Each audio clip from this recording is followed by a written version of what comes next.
ఆంధ్రప్రదేశ్ చరిత్రలో మరో కీలక ఘట్టం ఆవిష్కృతమైంది. ఉత్తరాంధ్ర ప్రజల దశాబ్దాల కల అయిన దక్షిణ కోస్తా రైల్వే జోన్ విశాఖపట్నంలో అధికారికంగా కార్యకలాపాలు ప్రారంభించింది.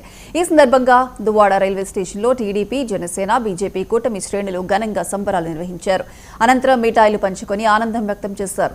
రైల్వే జోన్ ఏర్పాటుతో రాష్ట్రంలో రైల్వే రంగం మరింత అభివృద్ధి చెందుతుందని ఆశాభావం వ్యక్తం చేశారు. అందరికీ నమస్కారం అండి.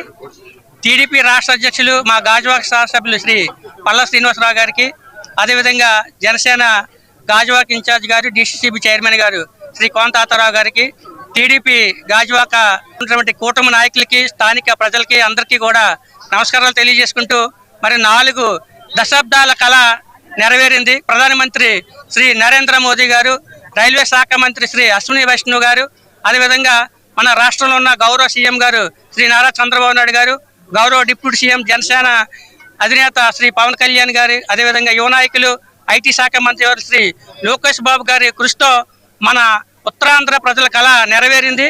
అందరికీ నమస్కారం అండి. టీడీపీ రాష్ట్ర అధ్యక్షులు మా గాజువాక శాసనసభ్యులు శ్రీ పల్లా శ్రీనివాసరావు గారికి, తెలుగుదేశం పార్టీ అధ్యక్షులు పల్లా శ్రీనివాస్ గారు, సోదరుడు బీజేపీ కన్వీనర్ గారు గాజువాక కేఎన్ఆర్ గారు, ప్రసాద్ శ్రీనివాస్ గారు, కోటేశ్వర గారు, ముత్యాల గారు, ఇతర 3 పార్టీల కూటమి పార్టీల నాయకులందరికీ హృదయపూర్వక నమస్కారం.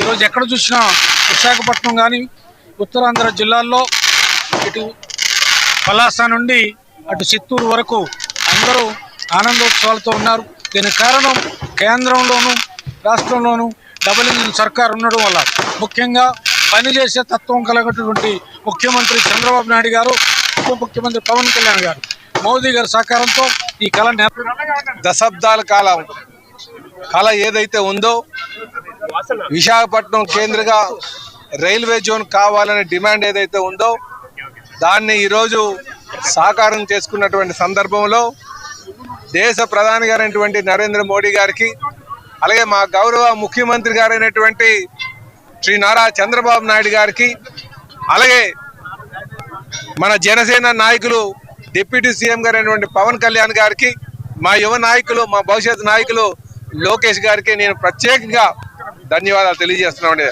వీరితో పాటు ఎంతో మంది పోరాటాలు చేశారు, కేసులు పెట్టించుకున్నారు. ఆయన అలుపెరగనటువంటి ఈ పోరాటంతో ఈరోజు సాధించుకున్నాం.